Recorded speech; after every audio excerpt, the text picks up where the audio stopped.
Bu araba kimin? Önde.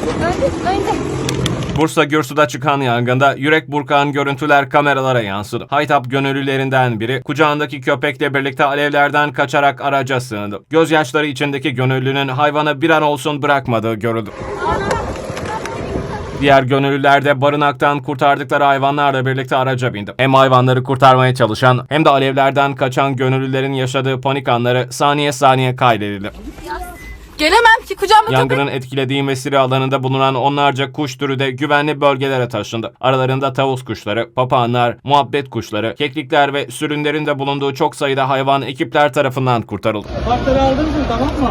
Bursa Büyükşehir Belediyesi sosyal medya hesabından yaptığı açıklamada barınaktaki 200'ün üzerinde hayvanın ilçe belediyeleri ve gönüllülerle işbirliği içinde tahliye edildiğini duyurdu. Açıklamada yangından etkilenme riski bulunan tüm hayvanların güvenli bölgelere taşındığı belirtildi.